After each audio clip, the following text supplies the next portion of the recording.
Welcome to the Unfortunately Honest Podcast, Episode 1. I am your host, Courtney Robinson, and thank you for listening. I'm going to be honest with you guys. I've had a lot of thoughts about what this is, what to name it, how to structure it, why am I even doing it, and I'm still in the process of figuring some of that stuff out.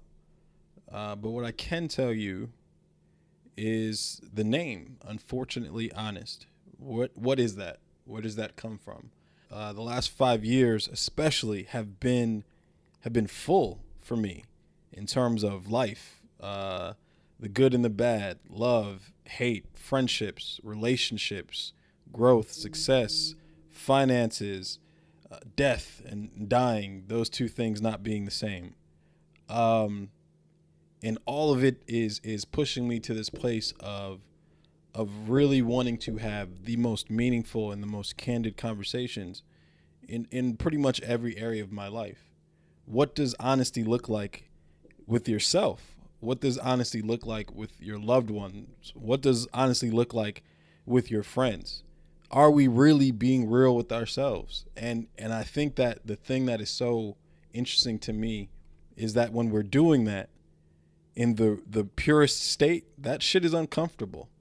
That shit is not always, easy and beautiful. Like the truth, honesty, sometimes it can create some unfortunate circumstances and some unfortunate feelings between you and yourself, between you and other people. And I think that that's what I want to explore. I want us to have candid conversations. I'm going to put myself out there. I'm going to talk some shit. I'm going to tell you how I feel about things.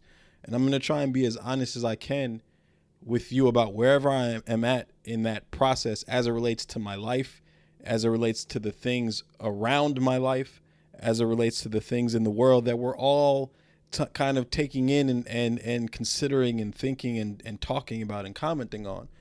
One of those things in recent weeks being the beautiful choice we have in who we choose as our idols and as our heroes. For many of us, our introduction to heroes came in the form of the cartoons and TV shows that our parents used to occupy our time as kids.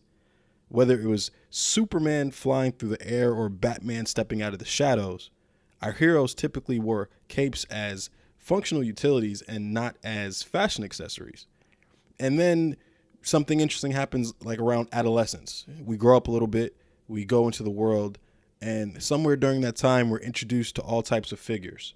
They're in sports and music, business, religion, education, and these figures are able to crystallize for us the reality that the most important heroes in our lives oftentimes are not the aforementioned cape-wearing variety, but the figures that inspire us to examine the ordinary boundaries of what could be our extraordinary lives.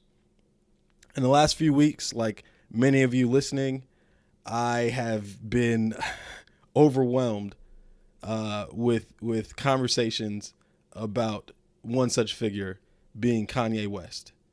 I think many of us from a certain community would agree that there's been a certain fall from grace from Kanye that I don't think just happened in the last few weeks. I think it's kind of been happening, but the last few weeks with some of his comments definitely didn't help.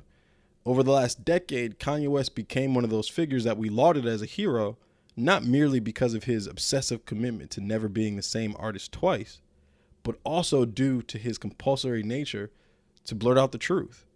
Regardless of how inappropriately timed it was always on some level a cathartic expression of feelings that so many of us agreed with, and most of us, on some level, envied his indifference to the danger of becoming a social pariah.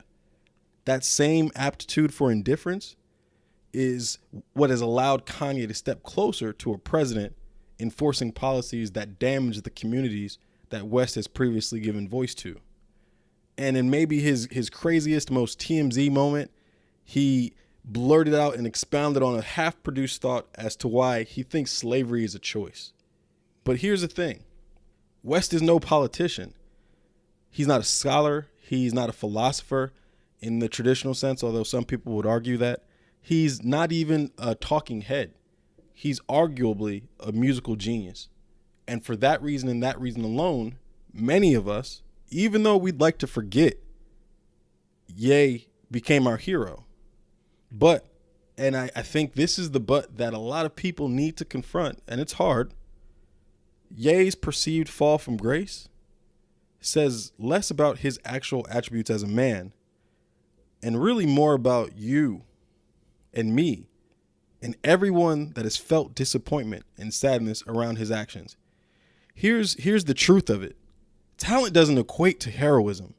Genius doesn't equate to heroism. Wealth doesn't equate to heroism. Fame doesn't equate to heroism. And for those reasons, if for no other reasons, we have to kill our heroes sometimes. Figuratively, of course, I'm not being serious. Don't kill anybody.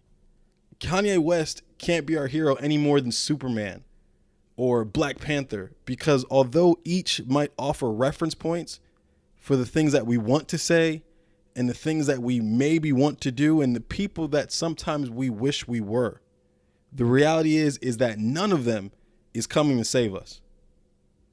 These heroes are important sometimes, but they're still illusions. We have to remind ourselves that we can't develop a dependency on them, and we have to create our own escape plan. You and me have the ability to offer kindness, grace, mercy to everyone that we meet. How often do we make the attempt to muster the strength to do that on a consistent basis? We can challenge our thinking in an effort to determine if we're as close to the truth as we'd like to think, and realize that we have the ability to impact the world as we see fit, both individually and collectively. Is it easy? Fuck no. It's never been easy. Never. But when presented with the option of saving yourself or those around you, or waiting for a fictional character or an unstable musician, or insert random celebrity here to swoop in and save the day with the perfect combination of words and actions, it should be clear that there's really only one option, because Superman isn't coming to save the day, but maybe you can. Thanks for listening. This has been the Unfortunately Honest Podcast, episode 1. Hope you enjoyed it. Let me know what you think.